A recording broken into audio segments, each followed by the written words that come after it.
Hello, everybody, and welcome into Perspectives, our first get-together since the holiday period passed us by. I hope you had a great Christmas and stepped into the new year with a little bit of a spring to it, because we all need that going into the new year. Our first guest today is Steve Wyett. Steve is, I'm going to have to read this, Chief Investment Strategist with BOK. Yes, sir. What do that mean? Sam, well, I think in its broadest sense, it's just we obviously work with a lot of individuals and help them save money to achieve long-term financial goals and objectives, and my job is to help communicate what our thoughts are and how we are helping them do that. Well, right off the top, because you seem like a man who comes from an industry that might be able to shed some light on some things. Every time I turn around, the Fed is raising the interest rate. They claim that's a fight against inflation. All right. Let's talk about first inflation. What is it? Yeah, from a purely economic standpoint, Sam, inflation is just defined as the ongoing increase in the price level of goods and services within the U.S. economy. Very simplistic. Very simplistic. And of course, it gets very complex as you get down to it, because within our economy at any given time, there are things going up in price, there are things coming down in price. We have parts of our economy that are very cyclical. Energy prices, something here in Oklahoma that we've known for a long time, very cyclical business. Food prices go up and down.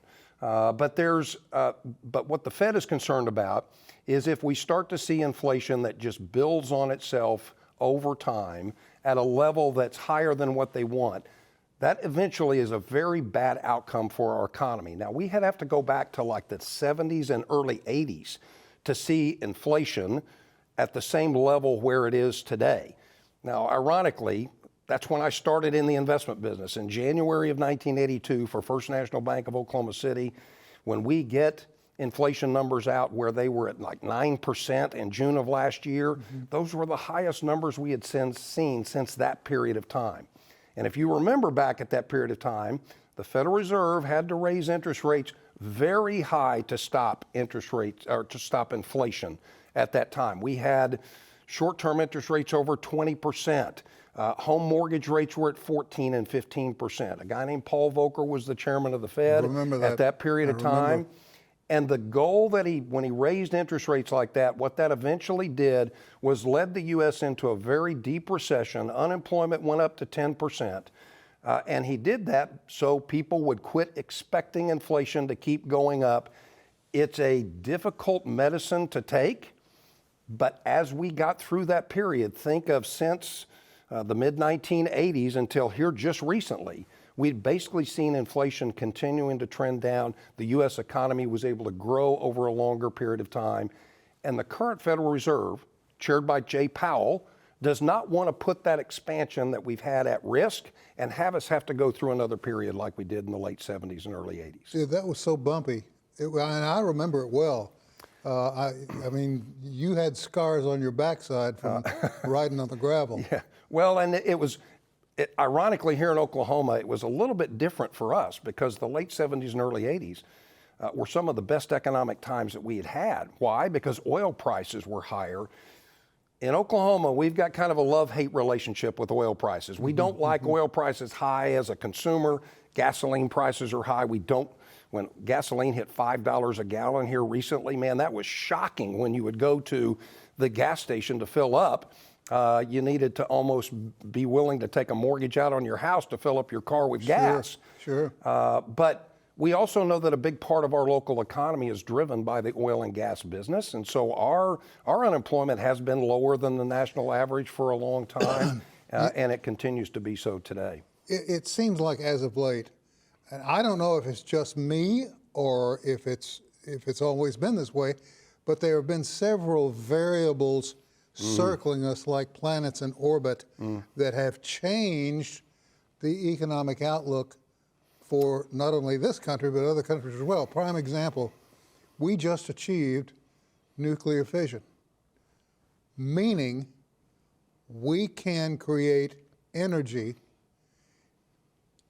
in a facility equal to 5 times what you see on the sun here, which will dent the oil and gas industry, But at the same time, it's going to mean more money in everybody's pockets and a better way of life for the world. And that's got to impact inflation overall. Well, ultimately, look, technology overall has been such a huge driving factor for improvement in standards of living. And globally, access to low-cost energy has probably been the single biggest factor that has raised the standard of living from a global standpoint. The experiment that you talked about is certainly exciting on a small scale. Mm-hmm. There's a lot of work to be done, from my understanding, for that to be commercially viable. In addition, we're already making the move towards some green energy using wind. And my family grew up out in western Oklahoma. We've got a farm out there. We have oil and gas wells around that area. But even in western Oklahoma, in the last decade, the biggest increase in what's going on out there are wind farms, because you don't always hit oil or gas when you drill a well in western Oklahoma, but the wind's always going to blow. And I just read the day before yesterday that the hole in the ozone is shrinking. Yep. It's shrinking. And everybody's going, wait, whoa, how did that happen? Which is ideal. Yeah, no, that goes back, remember, even when this was back in the late 70s and early 80s when we had to end the fluorocarbons and all of the aerosol cans. Certainly. So that's an example of actions that people can take that do end up having long-term impacts on the environment. Look, I think that the direction that we're going from an energy standpoint towards more green energy, that's the direction that we need to go. Oil and gas is still going to be here for a long period of time. It's not the end of that business. But as we get back and start thinking about, Sam, how that impacts the economy and inflation and what that may mean, ultimately, as we think about the cost to generate a kilowatt of electricity from wind or solar, it's still a little more expensive than it is from traditional fossil fuels. And as that occurs, that technology is going to improve. But as we move towards green energy, that's not necessarily going to lower inflation. Well, quick question, because we got about a minute left. Okay. I don't want to say we are mirroring the days of the 70s that we spoke of earlier. Yep. But are we riding the same bumpy road that we rode in the 70s to get to a place where we can kind of ease off a little bit? So here's what I would say. The playbook for the Fed is very similar. They're going to raise rates. That has the impact of lowering demand in the economy, and just very simply from an economic standpoint, as demand comes down, prices will eventually follow. So the good news is inflation is coming down. We just got a report on CPI today. It's going the right direction. We still think the Fed has some work to do, but this isn't going to be as long-lasting as the 70s. Let's hope it's not as long-lasting as the 70s, because we think the Fed reacted quickly. And now we're in a position where over the next 12 to 18 months, inflation is going to continue to come down. And that's going to set the table, Sam, for our economy to do a lot better for the next 5 to 10 years. I hope so. Steve, thank you so much for coming in. Will you do it again? Absolutely. Love to come back and visit with you again. You're on there. I'm going to hold you to that.